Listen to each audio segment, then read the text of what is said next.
relataram a Moisés e disseram: fomos à terra que nos enviastes, e verdadeiramente mana leite e mel. Este é o fruto dela. O povo, porém, que habita nesta terra é poderoso, e as cidades muito grandes e fortificadas. Também vimos ali os filhos de Anak. Os amalequitas habitam na terra do Negueb. Os heteus, os jebuseus, os amorreus habitam na montanha, e os cananeus ao pé do mar e pela ribeira do Jordão. Então Calebe fez calar o povo perante a Moisés e disse: Eia, subamos e possuamos a terra, porque certamente prevaleceremos contra ela.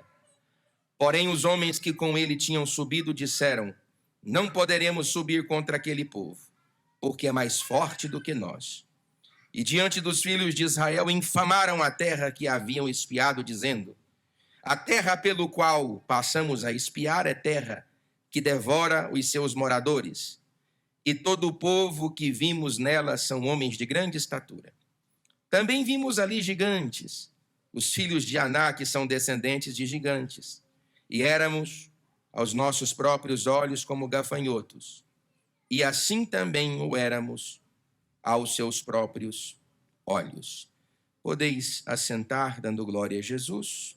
Nós temos um dos textos mais importantes da palavra de Deus no Pentateuco. Todos nós sabemos que o Pentateuco é o conjunto de 5 livros compilados por Moisés e que durante toda a história do Antigo Testamento foi sendo idealizado e posteriormente conhecido como a Torá, a lei de Deus. Uma das 3 porções inseridas na Tanar, que é o que nós chamamos de o Antigo Testamento, e a comunidade judaica tem por si como sendo o livro sagrado dos judeus. O livro de Bar Migbar, que no hebraico quer dizer no deserto, é exatamente isto. Todas as 42 peregrinações dos filhos de Israel pelos 5 desertos, que o Senhor permitira que eles assim o fizessem. Quando você olha a Bíblia Sagrada dentro de uma cronologia, na perspectiva da cronologia Mundi de Ben Halafta, um dos rabinos que fizeram essa cronologia nos primeiros séculos da era cristã, nós temos o êxodo de Israel acontecendo em 1445. Em 1446, nós temos o tabernáculo sendo erigido. E em 1447, o livro do Vaikra sendo escrito, o livro de Levíticos. E no ano de 1410, o livro de Devarim, o livro de Deuteronômio. Muitas pessoas, quando leem o livro de Números, encontram os mesmos relatos registrados em Números, que posteriormente foram registrados no livro de Deuteronômio.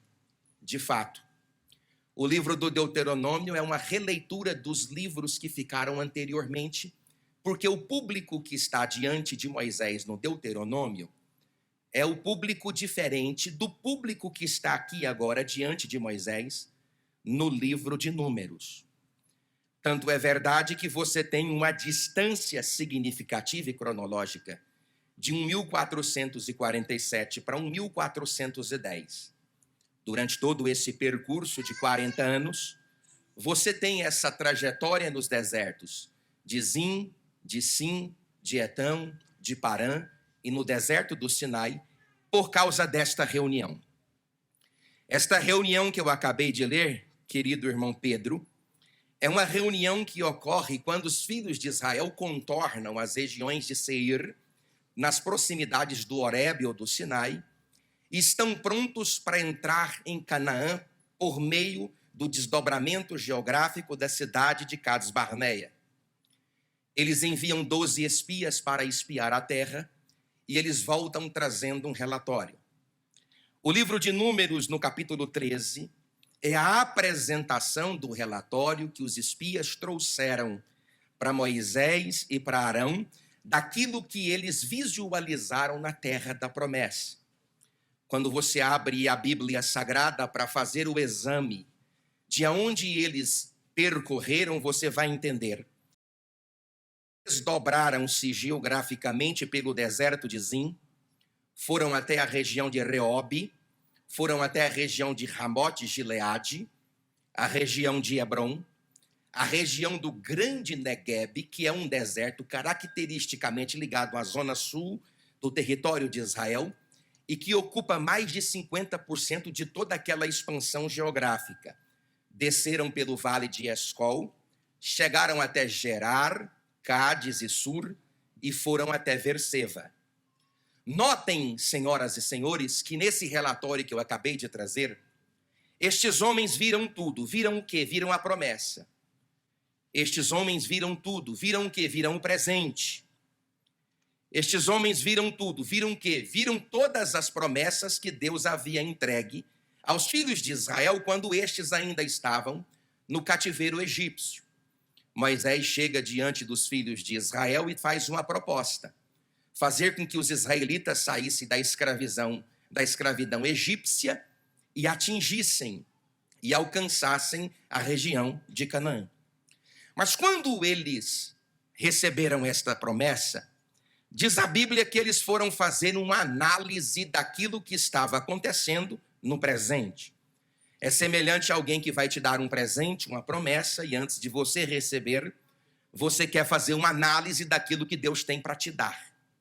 Como se Deus não soubesse as nossas necessidades, como se Deus não soubesse as implicações emocionais da nossa alma, como se Deus não soubesse quais são as tensões que envolvem a nossa existência. Então Deus disse: Presley, eu tenho um presente para você, mas eu levanto o dedo e falo: antes de receber o presente, eu quero ver o presente.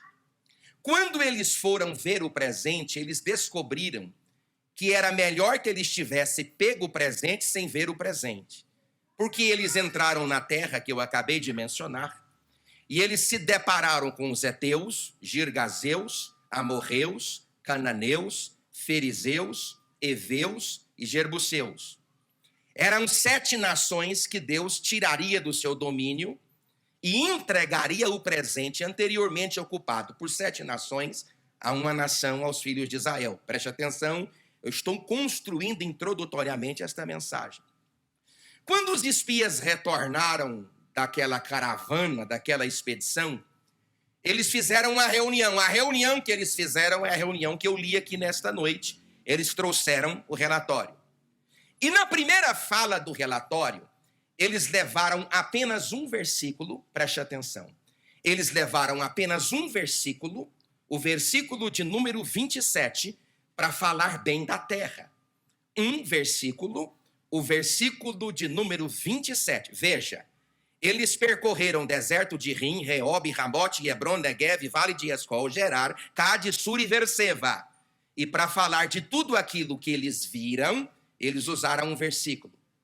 Mas para falar das dificuldades da terra, versículo 28, 29, 30, 31, 32 e 33. Eles usaram, canalizaram, verbalizaram, proferiram, amaldiçoaram, inflamaram durante vários versículos para falar o que é mal e apenas um versículo para falar o que é bom. No versículo que eles falam que é bom, eles chegam diante de Moisés e disse: fomos à terra que nos enviaste, e verdadeiramente ela mana leite e mel. Eia aí o fruto dela. A tradição judaica diz que o fruto, como por exemplo as uvas daquela terra, se faziam necessários 2 homens para carregá-los. Eu estava lendo as expedições de Leonardo, um arqueólogo do século XIX, que fez uma expedição geográfica na terra de Israel, e ele escreveu no seu livro que os frutos de cachos de uva eram tão grandes, quase do tamanho de um pequeno homem, e que se fazia necessário 2 homens para carregá-los.